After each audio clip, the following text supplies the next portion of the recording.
A lot of people think a wedding committee is the WhatsApp groups that people have, where there's a budget and people are pledging and giving money towards a wedding budget. But that is a misconception on what a wedding committee actually is. And I think that's why a lot of people say, oh, I don't want to have a wedding committee. I will not have a wedding committee. You should not even be you should not be planning a wedding if you will have to depend on a wedding committee and all that stuff that people say. But it is a misconception. In simple terms, a wedding committee is a team of either your family and friends or friends that come together to help you plan your wedding. Whether you have all the money that is needed or not, if you do not have an event planner, you will need a wedding committee, because they help you plan the wedding. And sometimes even if you have an event planner, you might still need friends to come through, especially on the wedding day, to help you on the event. All right, so it is not the WhatsApp group, but I will be talking about that WhatsApp group in a few. All right, but just before I get to the roles that I have written down for the wedding committee, I have 4 of them. Before I get there, if you're new here, my name is Grace, and all I talk about in this channel is things to do with creating a good foundation for your marriage. So if you're interested in such kind of content and you've not yet subscribed, make sure to subscribe. And if you like this video, make sure to give us a thumbs up and also share with a friend. You can as well leave comments for what I'll be sharing. If you find something interesting, something you can add, or something you can emphasize, make sure to leave a comment for us. Thank you to all the subscribers and all the people who keep supporting us. Now we get to the point. So the first thing a committee does is budget review. When you tell family or friends that you're having a wedding, the first thing they will ask is what your budget is. The amount, and not just the amount. When you're in a committee, they will ask for the details. So from that, they will get to advise you or do recommendations on the amounts that you have budgeted for the specific items. And with that, you can adjust. Either for the items you have over budgeted, you will bring them down. The ones you have under budgeted, you will also get them up. All right, so that is one of the roles that a wedding committee does, to help you with the budget amount adjustments. Okay, the second thing they do on the budget is to guide you on services that you might have left out. So you might find that there are things you either forgot or you didn't even know that you needed. So when the committee sits down and you tell them what you have budgeted for, they are able to advise you and tell you, from this, you will need to add these items, or they can even tell you, this service that you've put here, it will just cost you money that you don't even need to spend. It is not a necessity. Instead of making your budget very high, you can remove that item and your wedding will still be okay. So they do budget review and recommendations. All right. The second thing a wedding committee does, and this is the famous one, is fundraising. When you tell the committee this is your budget and then you do the adjustments, the budget may go even higher than you had anticipated. So what the committee asks is, how much do you have? All right. From that, then they can see whether you have all the money. If you don't have all the money, then they now come in and help you with the fundraising. So that is where they give ideas, like a WhatsApp group where you can put, include friends, family, colleagues, neighbors and everyone, just to help you raise the remaining. But that is not the only thing. There are people who don't have groups, but then you sit down and call people. Just sit down and call friends or text them and let them know that you're having a wedding, and that is still fundraising. Other people, we do a tea party where you call people for tea, or a pre-wedding, and you're able to raise the money. So these are ideas that the committee comes up with to help fundraise for the deficit. The other way they do it is by pledging as a committee, coming up with pledges to help you raise the money. So if the committee is able to raise the money that is remaining, then you don't need to go out there and fundraise. So they fundraise among themselves, all right? But there's something else I need to say about all this fundraising thing. Number one, when you're asked how much you have, now this one I'm just telling you, like a secret on the side. When you are told to say how much you have, it's advisable that you don't say all the money you have. Before you go to the committee, I'll be talking about this budget thing in my next video. You will also have your own personal budget, and then you'll have this event. Trust me, the event is mostly for the people, for your family and friends. That is why we mostly do those events. Otherwise, you just go do something small, right? So first, budget for your own small budget where you will have your own clothes, and I will be talking about the details of the personal budget. Then there's this budget for the event. So budget for both and see how much you can manage to put in the event, all right? Also, if your budget is, if you don't have much money, then you shouldn't be budgeting a lot, because people, a lot of money, or look like you're being, you're exploiting people, right? So when you're budgeting, just try your best to put minimal figures, as minimal as possible, so that people don't feel exploited when you ask them to help with the fundraising, you know. That is that. But then the other thing on the fundraising, get a treasurer for yourselves. I know you get to a committee and you might have a treasurer suggested for you, but get a treasurer for yourselves. That is that. And get someone that you know well. And not just that, someone who has a good track record, someone who has been a treasurer before, and they have had good testimonials about their work. Otherwise, you will have a fundraising done and you will remain with debt after the wedding, because people cannot be trusted sometimes with people's money. And you know, for a wedding, if it's a fundraising, it happens for 2-3 months. So it's very easy for someone to be tempted to use your money, hoping that by the time your wedding comes, they will have already refunded the money. Then they maybe don't manage to refund. Or sometimes they might not even say they got the money. So you don't even know they got the money from specific people, all right? Yeah, so money is tempting. The other thing for this fundraising thing is, don't use the fundraised money or the wedding money, whatever has been budgeted for anything else other than the wedding. It can get tempting. Probably you have your own personal needs, you know, like you want to buy your gown, the guy's suit, you know, go do all those things. Yes, it is for the wedding, but it is not budgeted for by the committee. So at the end of the day, you will find the things that had been budgeted for have not been accomplished. Or even for the tea party, if you decide to have a tea party, then the expenses of the tea party cannot be used, cannot be paid using the wedding budget money.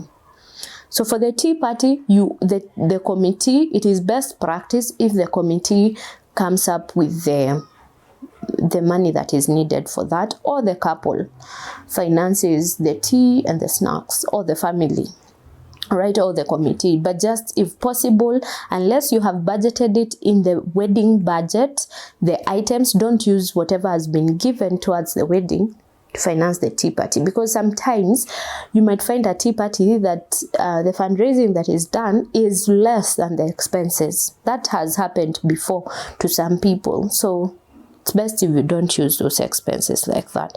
Then the last thing I will say about this fundraising and the committee, for when it is about fundraising and all, you find when you are fundraising, you have a very big group. You might have a WhatsApp group of like more than 100 people.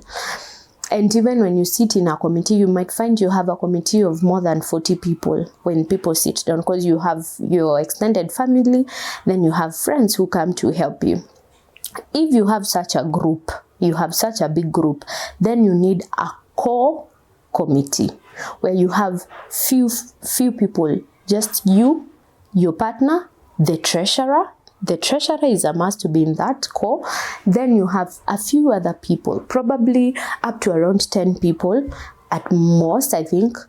Okay, just a small group that now helps with the details. So when you are going there, you have already discussed with this small team and come up with decisions. So you present to the larger group. All right.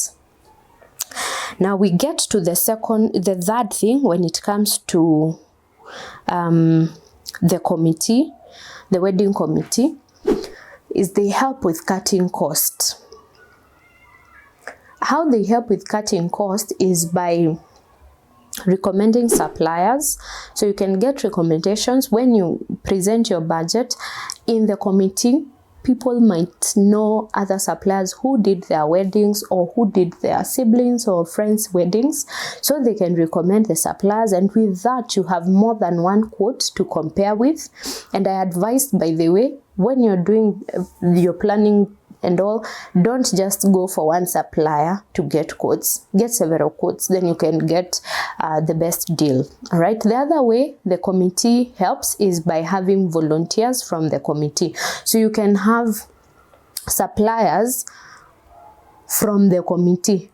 So with that, you will have discounted figures, or you will also have free of charge services. There are people who will say, by the way, this will be my gift for you. I will do this and that.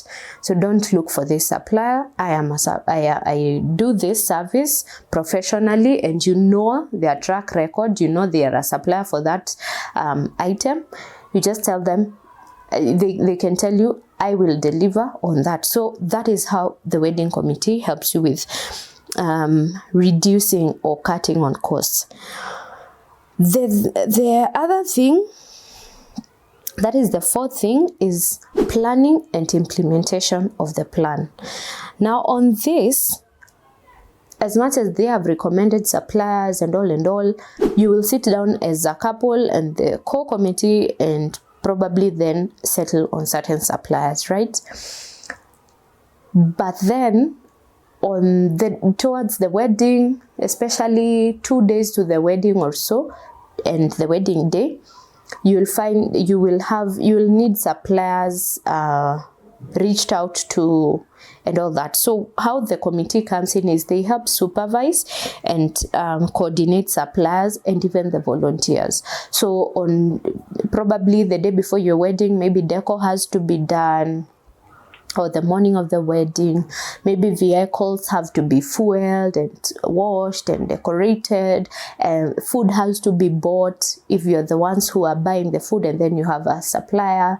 So basically coordinating and supervising those suppliers, making sure the cake has been set up and everything. So basically they deal with the details. That's why I was saying, even if you have an event planner, you might still need a wedding committee to help with the, those details, making sure that things are okay, checking up, going to the reception place, going to check on the food, all that. Those small details, you need people who can do that. Another way they come in is by the treasurer sorting the suppliers.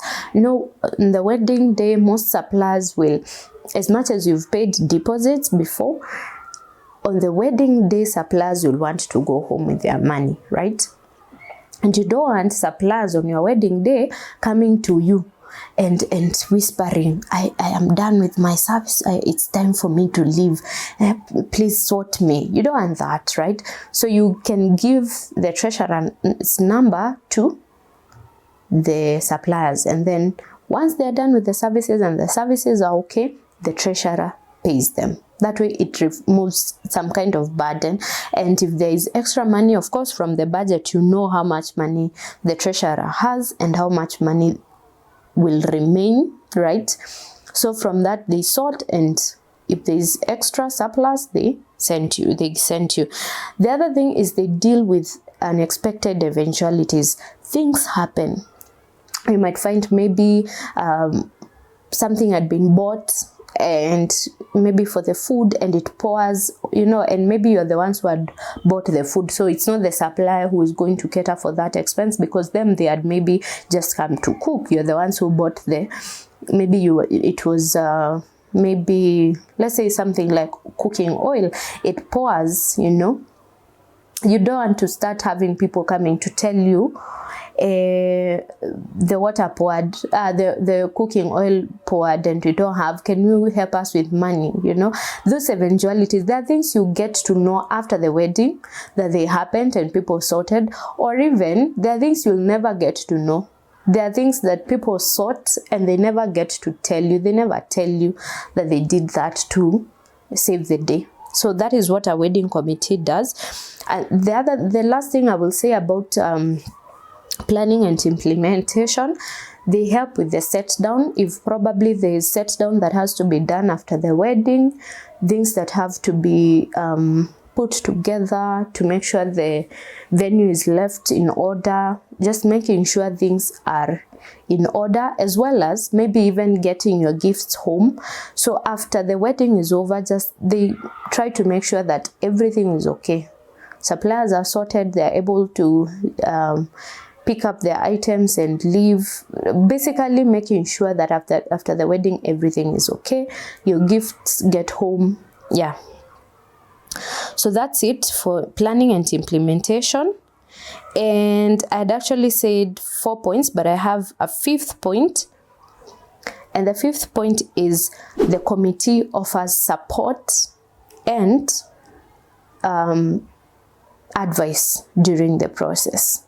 So they support, and how they support is by being present. Sometimes all you need is someone to just listen to you.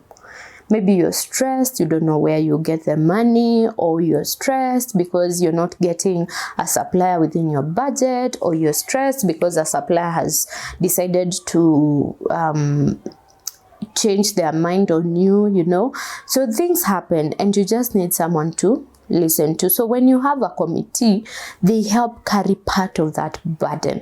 My brother used to tell me, before I even started considering, wedding and all, he told me planning a wedding is very emotional. And once I started planning, I was so glad that I had a supportive committee that carried part of that burden, because you don't want to be drained, right? The other thing is by praying for you.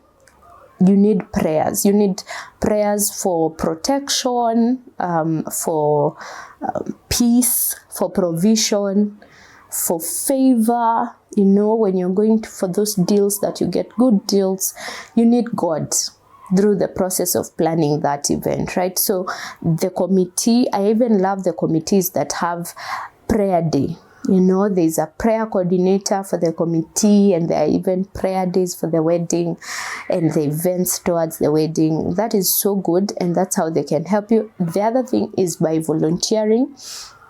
The wedding committee, people volunteer. You might have volunteers people who volunteer to be ushers, to offer security, to be the ones in charge of several suppliers without asking to be paid, agreeing to be maybe the MC without even asking to be paid, all that. Or offering even, other services or even their items. All right. So that is the other way, and just advising and telling you the way you're doing things, you will be going home in debt, or the way you're doing things, that's the right way to do them. and such, just offering advice. So I hope the notion of a wedding committee is a bad thing and it's something that you should not be doing.